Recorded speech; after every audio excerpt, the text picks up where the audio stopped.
Na capital mantém a discussão sobre que tipo de tratamento seria ideal para os usuários. Tem gente que defende a internação compulsória, por exemplo, ao dizer que o usuário não consegue responder por si mesmo quando está sob o efeito das drogas. Outras pessoas acham que essa não é uma solução.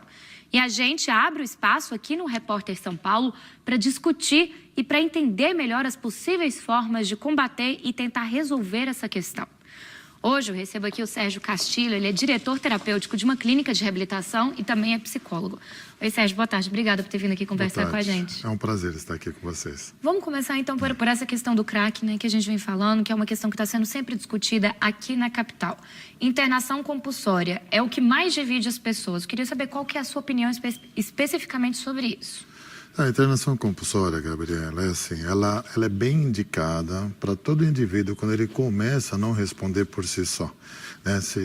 A droga, até pelo seu nível de toxicidade, ele termina lesando a parte cognitiva, né? A parte, acho que nobre do cérebro, e essa parte faz com que o indivíduo ele não consiga responder por si só. Então, quando ele começa a colocar a vida dele em risco, a vida de outros, quando ele não tem mais fator de proteção nenhuma, quando ele está em completa exposição de risco, entendo que a internação compulsória, ela é uma decisão de amor, inclusive é um ato de amor, né? E as pesquisas dizem, a National Institute of Drug and Abuse, que é o NIDA, um instituto americano bastante importante, eles relatam que tanto a internação involuntária quanto a voluntária, ela tem a mesma efetividade. Porque, no fundo, ninguém vai sozinho para uma internação, ninguém vai de forma voluntária. Às vezes, o que altera é a forma de condução. Então, uns têm que ir de ambulância, outros vão por força de algumas circunstâncias que a família forçou. Ninguém vai de forma extremamente voluntária. Todas as internações, entre aspas, elas são involuntárias. Mas isso choca muito na opinião do público, a opinião do povo.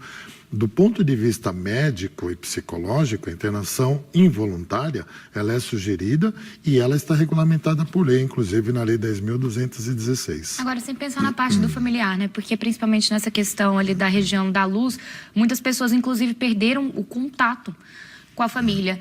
Então, quem tem que ajudá-los, entre aspas, é o próprio Estado. Você concorda com o Estado também propiciar essa internação involuntária ou de que forma o poder público poderia agir, na sua opinião?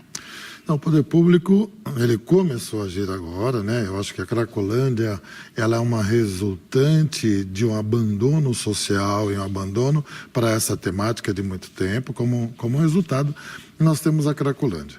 Acho que a internação involuntária, quando não se tem ninguém com relação consanguínea, porque na lei ela é muito clara, precisa ter alguém de relação consanguínea para fazer a solicitação e ela ser notificada ao Ministério Público num prazo de 72 horas e laudado a necessidade por um psiquiatra. Não havendo essa família, alguém tem que interceder. Então, acho que o papel do Estado, nesse momento, é interceder até para que possa tirar eles dessa zona de risco, né? Eles estão numa exposição completa. Não tem nada absolutamente que faça com que eles consigam sair dali se não for alguma força exterior, uma força social, alguma força, algo precisa intervir. A pessoa ela não consegue, por mais que ela queira, ela não consegue tomar essa decisão por si só. Já está bastante prejudicada. É uma perda de poder pessoal mesmo, né? Agora, saindo dessa parte da internação, que é o primeiro passo, digamos, como é feito o tratamento de usuários de droga em geral, não só de crack, até mesmo álcool, por exemplo? Como que é feito, qual que é o ideal, né? O tipo ideal de tratamento para essas pessoas dependentes? Então, quando a pessoa ela já está caracterizada dependente, quando ela já perdeu a sua situação laboral, acadêmica, social, quando ela está com uma exposição muito grande, o ideal, nós temos que promover primeiro é a abstinência. Não tem tratamento sem abstinência. Todos são com abstinência total. Nós precisamos promover a abstinência para que o indivíduo ele entre em consciência, para que a gente possa começar uma terapêutica. Sem abstinência não tem como. Se a mente dele continua sempre ela com nível de toxicidade alta, nós não conseguimos acessar o indivíduo. Então, a primeira coisa é proteger esse indivíduo para a promoção da abstinência. Após a promoção da abstinência, se faz um mapeamento, um ecomapa desse sistema desse indivíduo, como é que é a família, como é o local onde ele mora, quem são as pessoas que ele conviviam ou convive, quais são os fatores que possam propiciar para ele um fator de proteção, e aí é traçado um projeto de terapêutica para ele. Alguns precisam apenas da promoção da abstinência e pode ser continuado num processo ambulatorial. Outros não conseguem, outros precisam de um prazo um pouquinho mais longo no tratamento com internação para começar a possibilitar uma terapêutica para ele, que é a mudança comportamental, né? O que as pessoas elas ficam muito ligadas no item do uso da substância. Mas nós temos comportamentos estabelecidos já nessas pessoas que nós precisamos começar com alteração. Então, nós temos que trabalhar com crenças, temos que trabalhar com alterações comportamentais, nós temos que trabalhar com toda essa desenvoltura do indivíduo que é um sistema mais intrapessoal. A droga é quase que a cerejinha do bolo. A droga seria um sintoma, então, de um problema que já vem de antes, que é o que se trata, por exemplo, numa clínica de reabilitação. Sim, sem dúvida nenhuma. A droga, ela quase não é nem mencionada dentro de uma clínica, né?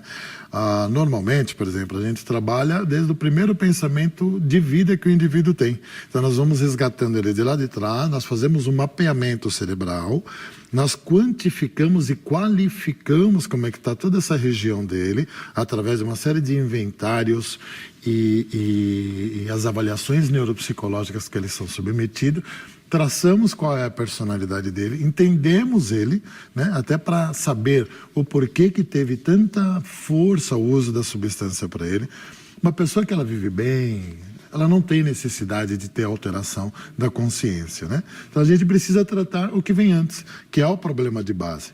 A internação, ela tem esse objetivo de trabalhar esse problema de base, o que faz com que esse indivíduo se drogue, né? Porque a promoção da abstinência, se trancar ele em qualquer ambiente, ele fica. Mas se largar, a primeira coisa que ele faz procurar de novo. É procurar novamente a reincidência, né? Embora a reincidência, ela faz parte de qualquer doença crônica, assim como diabetes e hipertensão, também como dependência química, mas na dependência química ela é demonizada. Né? Então o indivíduo que recai, ela é demonizada por todos, fala que é sem vergonha, porque a gente ainda enxerga, uma grande maioria da população, nossa cultura, enxerga ela do ponto de vista moral. O drogado como um fraco, como sem vergonha. Isso é uma coisa que tem que mudar também na sociedade. É um tipo de tratamento que a sociedade tem que passar também. Pois é, nós já estamos bem avançados, muito bem caracterizados pela Organização Mundial da Saúde, classificado no Código Internacional de Doenças, no DSM-5. Já estamos bem caracterizados, mas ainda somos muito pouco informados.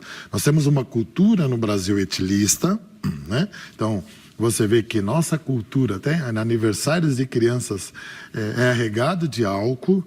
Então, você vê que a nossa cultura é uma cultura de aceita. Uso muito aceita e é uma das piores que nós temos do ponto de vista social.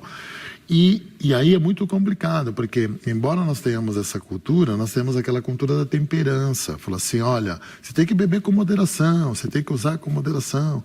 E os pais ainda falam assim, cuidado com o que te oferecem na rua. Mas a primeira droga é oferecida muitas das vezes em casa, que é a droga álcool, e para menores, né? Então nós temos todo esse problema ainda cultural, né? O indivíduo ainda é visto do ponto de vista moral e ele é julgado, e aí é muito complicado porque isso evita com que ele busque ajuda, né? Porque se ele está sendo julgado, e ele buscar ajuda nesse momento, é como se ele tivesse aceitado o problema, vem a culpa, todas essas críticas morais que a sociedade termina implantando sobre ele. Para a gente finalizar rapidamente, na clínica de reabilitação que o senhor trabalha, inclusive, está o adolescente que teve a testa tatuada, sou ladrão e vacilão, ele está passando por um tratamento que vocês mesmos ofereceram para ele, está sendo gratuito para ele, que ele tem problemas com álcool e problemas com droga. Rapidamente, como é que está sendo esse tratamento, como ele está passando por isso? Esse primeiro momento dele, ele está sofrendo muita sintomatologia de abstinência, né, que são diversos sintomas que incomodam muito ele, está sendo muito ajudado do ponto de vista clínico, medicamentoso, né, sendo muito bem acolhido, e o projeto para ele é um projeto de médio e longo prazo, né, porque ele é Quanto tempo, por exemplo? Acima de 6 meses aí, porque ele tem problemas sociais, problemas intrapessoais, nós estamos investigando, tentando traçar um diagnóstico, isso só vamos poder fazer após 60 dias, né, quando ele estiver já com uma homeostase cerebral. Então, nesse momento, nós estamos mais preocupados em fazer com que ele consiga passar por esse momento difícil de uma forma mais confortável.